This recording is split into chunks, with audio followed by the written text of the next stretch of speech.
Baik, terima kasih kerana menyaksikan kami di saluran My Freeview Berita RTM 1, 2, 3 ataupun saksikan kami di YouTube dan juga Facebook. Kata cariannya boleh cari kami di Continuous. Assalamualaikum, salam sejahtera.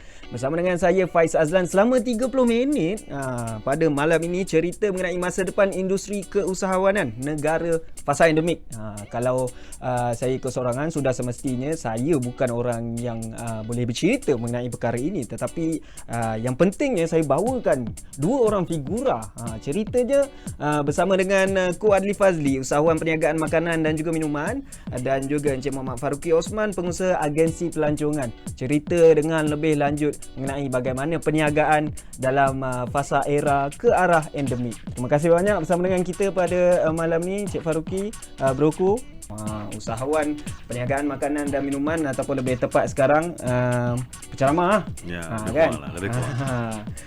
Bagaimana agaknya mungkin selepas pandemik, kalau cerita mengenai penceramah ataupun bidang perniagaan terkesan ataupun ada berkembang ataupun tutup perniagaan, buka perniagaan baru, macam mana?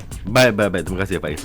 Baik, kita tengok macam mana trend Malaysia F&B, macam mana dia bergerak, dia jatuh ke, dia naik ke, dia melingkup ke, kan. Yang tu, itu topik yang sangat best sebab kita on daily basis kita bermain dengan F&B, kan. Sama ada kita customer ataupun kita menjual, kita terlibat.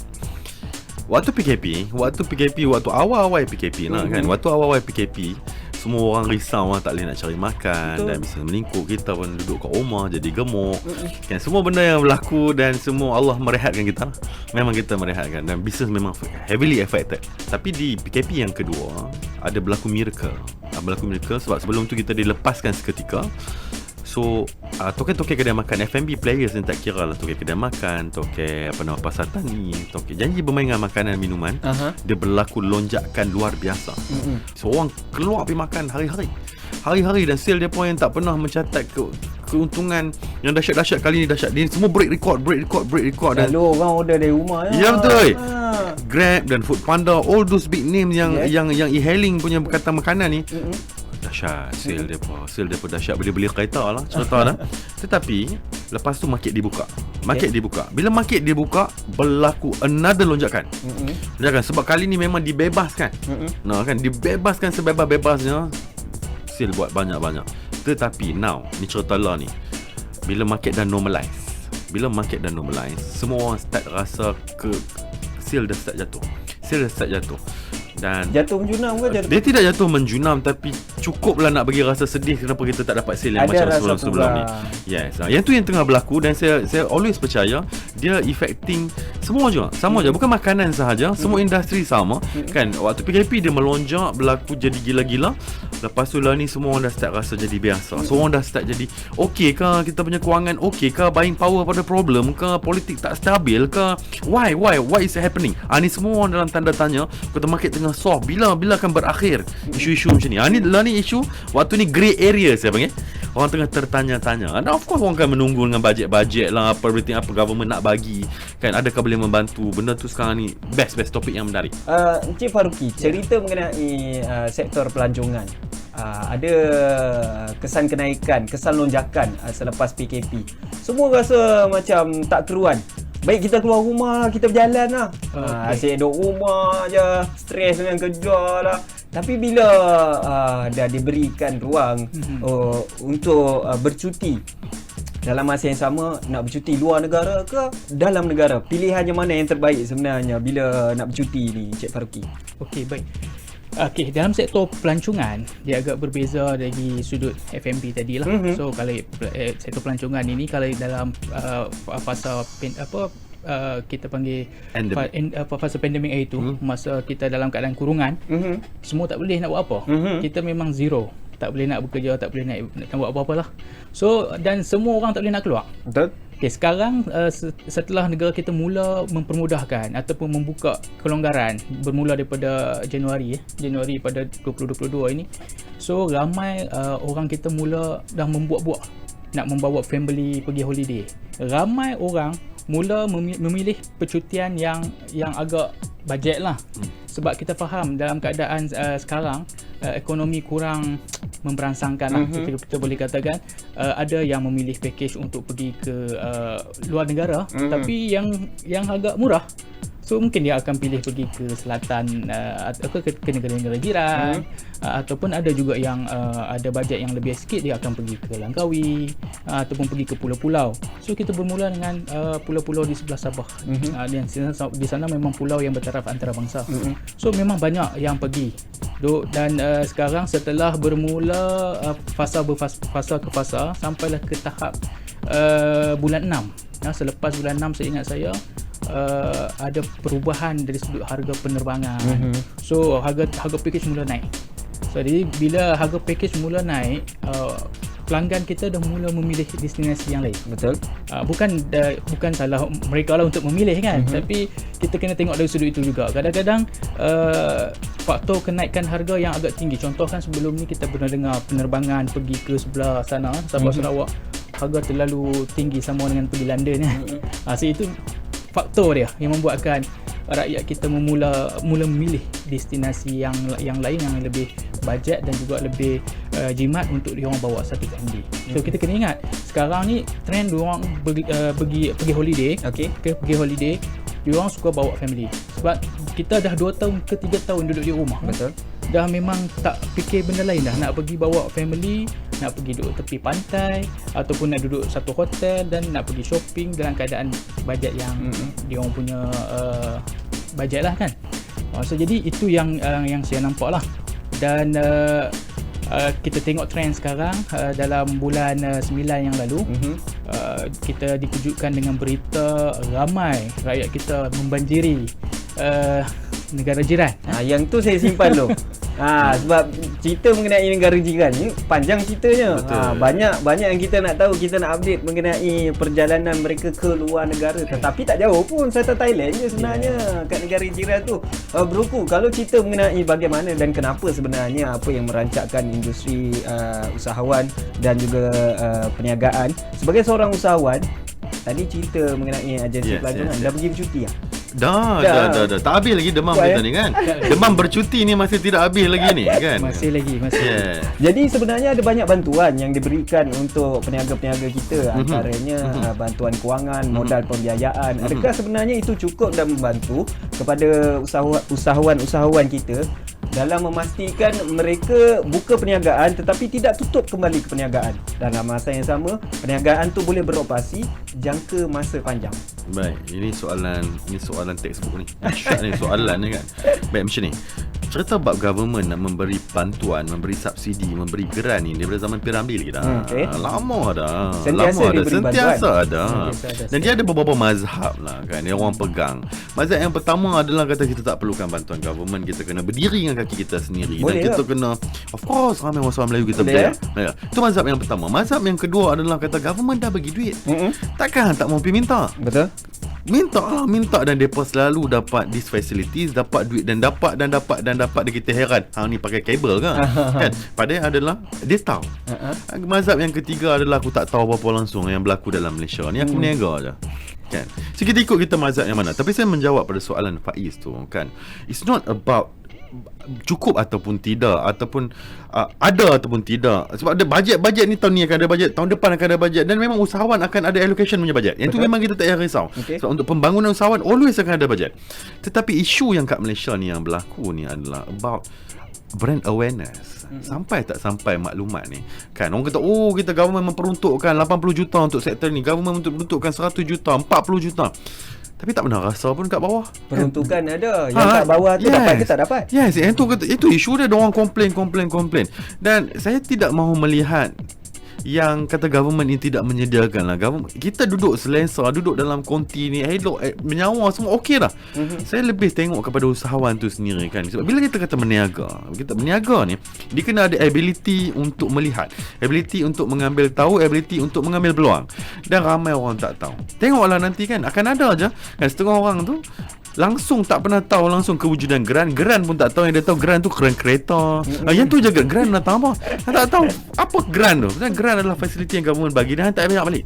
Kan? Point dia isu bab maklumat itu tidak disampaikan. Satu, di peringkat atasan sampai ke bawah. Brand awareness tak sampai. Yang kedua adalah orang yang berniaga adalah hang nak minta duit. Hampirlah cari. Hang do the efforts lah. Hang do the effort. Yang ni problem kat kita kan. Do the effort. Dari kalangan usahawan hanya 3% yang memahami dan mengerti dunia fundraising, dunia meraih dana, dunia bantuan dan geran ni. 3%. Orang tak tahu. Orang tak tahu. Orang ingat sebab tu lah orang kata berniaga ni susah, berniaga ni susah. Sebab hang tak tahu. Bukan sebab dia, sebab hang tak tahu menatang tu wujud government sediakan yang ni, government sedia yang ni. Nah, tak tahu macam mana nak tahu. Betul, itu satu juga. Bila dah diberi bantuan, sebenarnya ada. Yes, ada. Tapi tak nak cari. Betul. Apa je lah. Hari-hari ada. Hari ni kita pergi tengok, insya-Allah ada bantuan untuk kita. Bila dah terantuk baru nak tengadah. Betul. Kan. Encik Faruqi, kalau cerita mengenai tadi kita sambung cerita mengenai pergi ke sepadan Thailand. Duta Besar Thailand ke Malaysia bercerita ataupun laporannya mengatakan sejak pintu sepadan dibuka 600,000 pelancong Malaysia ke sepadan Thailand.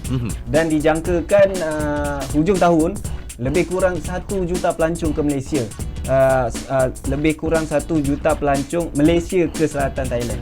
Jadi nampak gayanya industri pelancongan ke luar negara lebih proaktif daripada industri pelancongan dalam negara. Apa puncanya? Kenapa orang tak nak melancong dalam negara? Bukan best ke? Banyak tempat menarik ke broku kan? Banyak. Sejujurnya saya cakap Malaysia juga kaya dengan sumber sumber jadi yang sangat cantik dan dia punya level tu world class.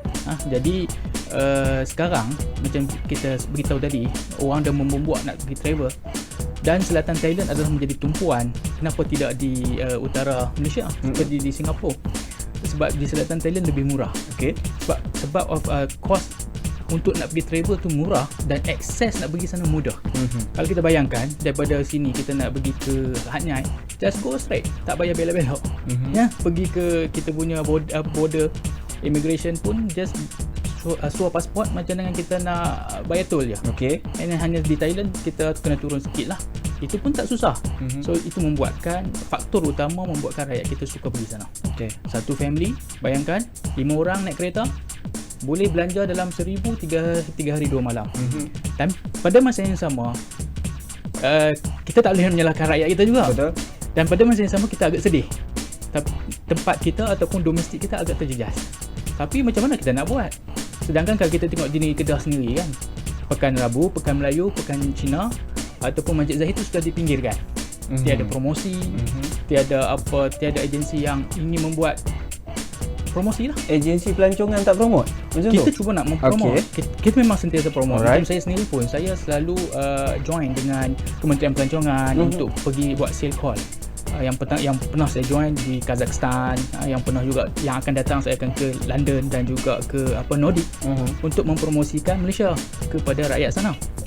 Dan pada masa yang sama kita juga buat kerja sendiri. Kita turun ke selatan Thailand, kita berjumpa dengan agensi-agensi pelancongan di sana untuk berkolaborasi untuk kita silang rakyat Malaysia datang ke Hat Nyai dan rakyat Thailand datang ke Malaysia.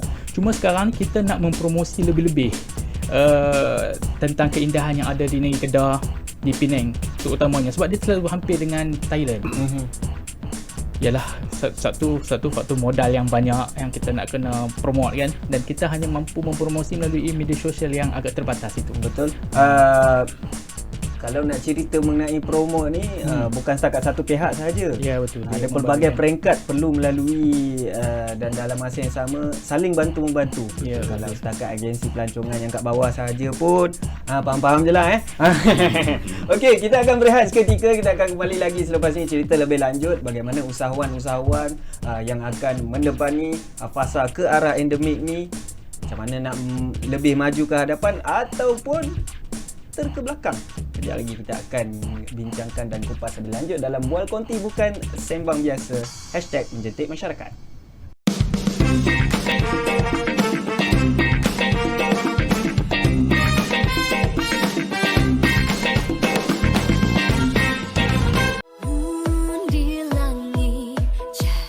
Amalan hidup saling bermuafakat dan tidak berpecah belah yang kita amalkan sebagai keluarga Malaysia umpama peribahasa serumpun bak serai, sesusun bak sirik.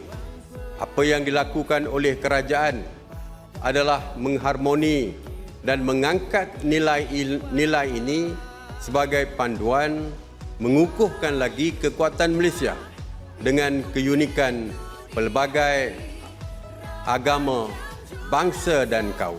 Nilai setiap keluarga Malaysia merupakan komponen penting demi menentukan jatuh bangun bumi bertuah ini.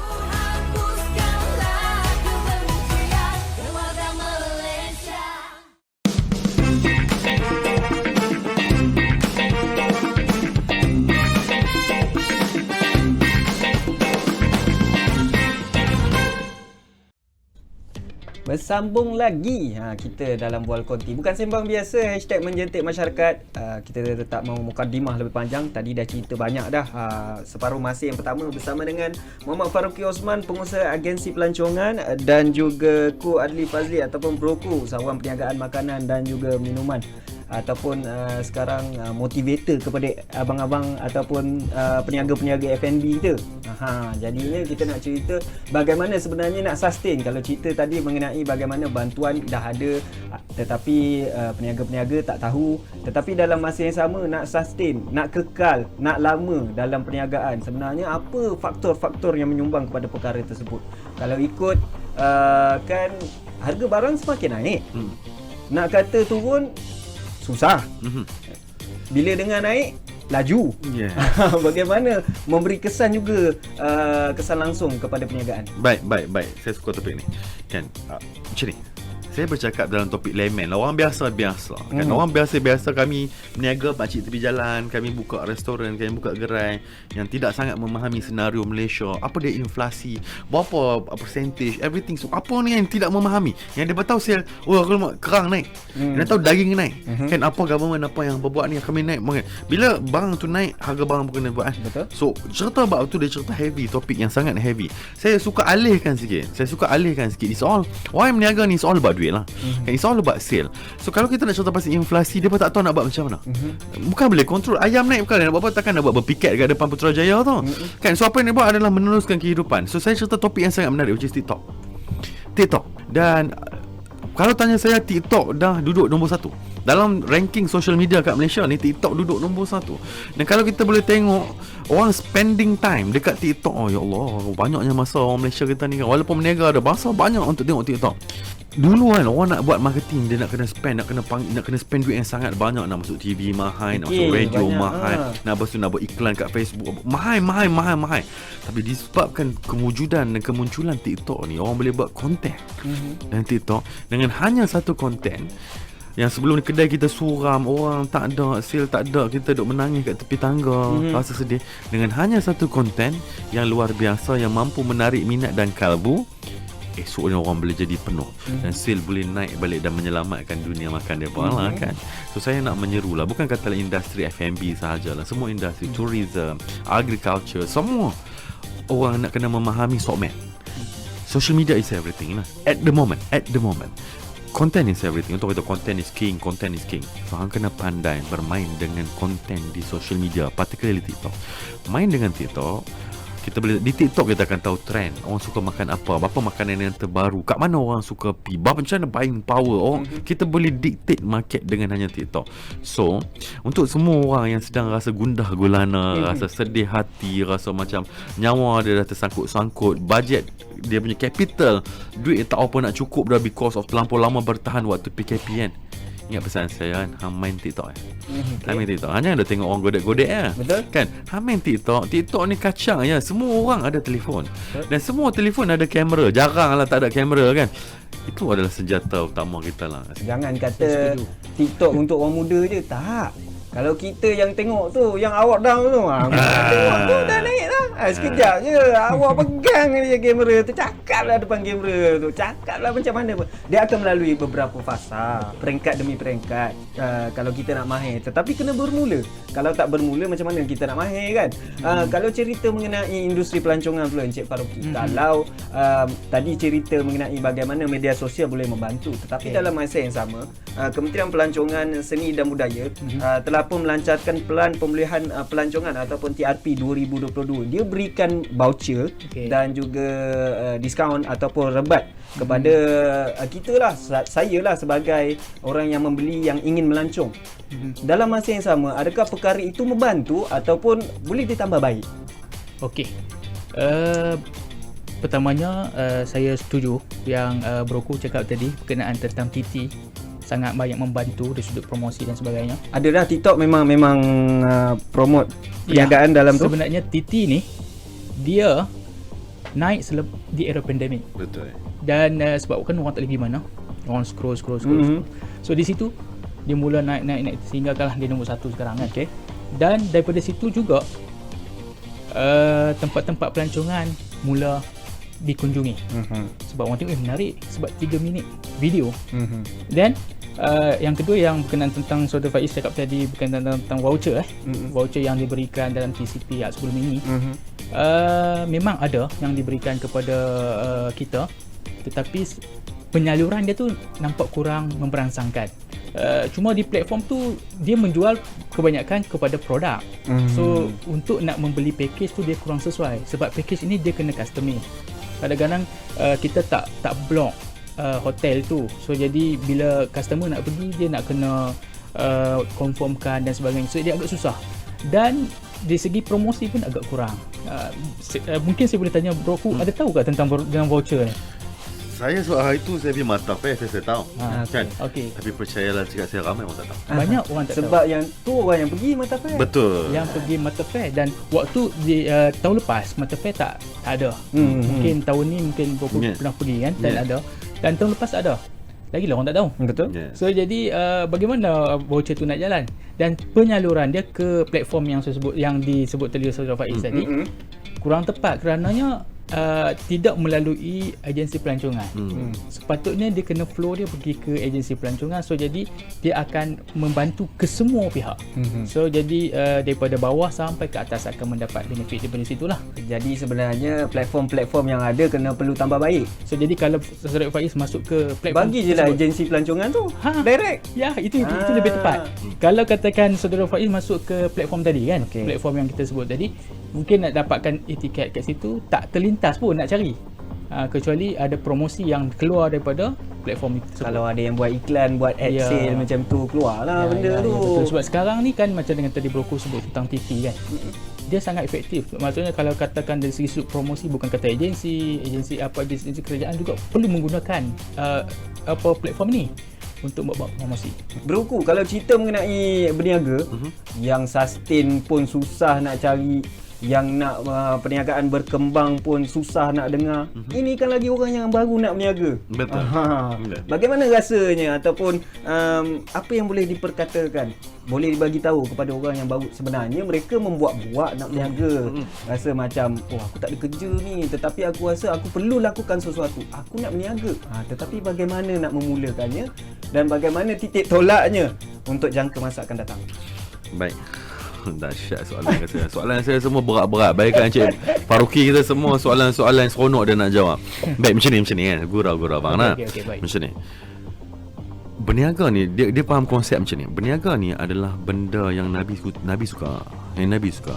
Sunnah Nabi. Yes, kita kena bermula di situ. Ramai orang, sebab apa aku nak berniaga? Oh, sebab aku dah tak tahu nak buat apa, aku nak berniaga. Berniaga apa? Always akan patah balik aku nak berniaga burger, nak berniaga roti canai, nak berniaga. Yang tu je dulu, kan? Kita nak kena faham yang berniaga adalah sunnah. Dan berniaga juga adalah satu ibadah. So bila satu ibadah, dia buat, dia akan dapat pahala. So bila kita mulakan dengan niat di situ, next insya-Allah akan disusun dan dibantulah oleh malaikat lah kan, untuk bagi benda cantik. Bermula dengan niat. Bermula yang nombor 2 adalah kita kena tahu sedar diri kita kat mana. Kan? Orang Melayu kita ni, dia ada masalah. Kalau aku nak buat something, aku nak buat jadi besar-besar tuan. Sebab aku nak ada buka, aku nak buka restoran. Aku nak buka, ya, aku nak kena ada office, aku kena ada 10 orang staff. Baru aku boleh jadi, aku nak kena jadi boss. Itu masalah utama sawan kita. Kan? Kita kena faham ayat dia adalah mulakan dengan apa modal yang ada di tangan.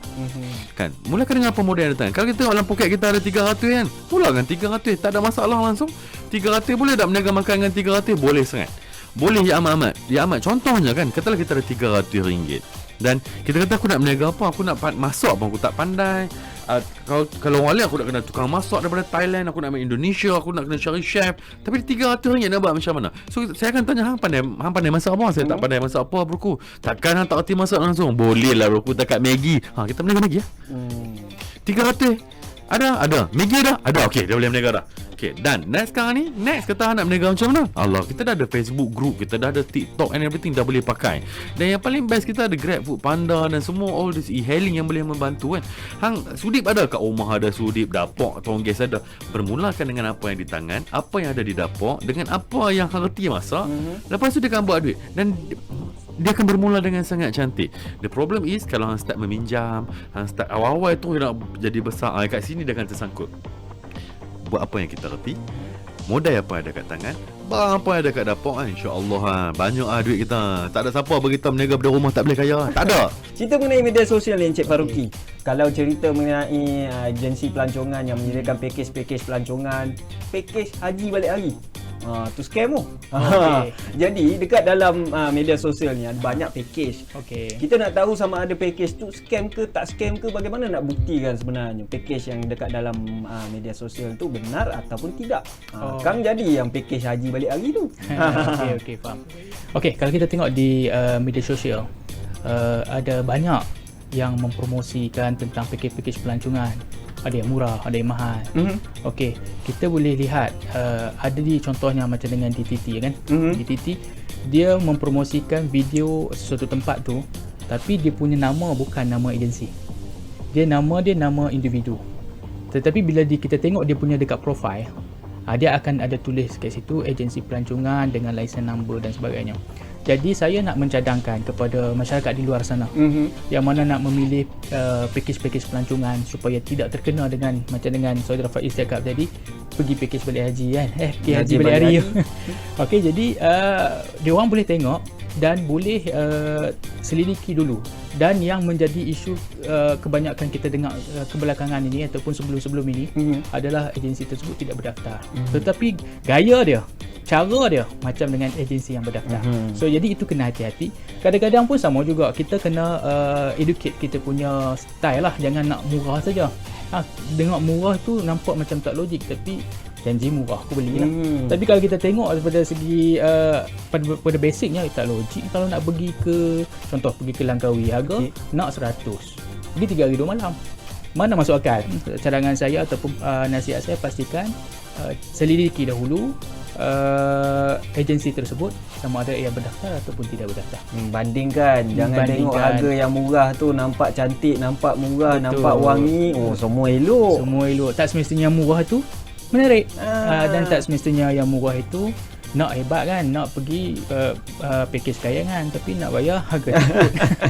So jadi janganlah tengok ukur di badan sendirilah. Kalau kita rasa kita punya bajet macam ni, kita ambil yang standard lah.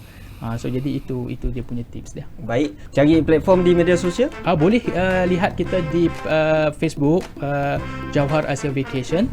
Kalau juga boleh pergi dekat kita punya website www.jauharasiaforyou.com. Cari saya juga kat social media kan. Di mana? I am Broku.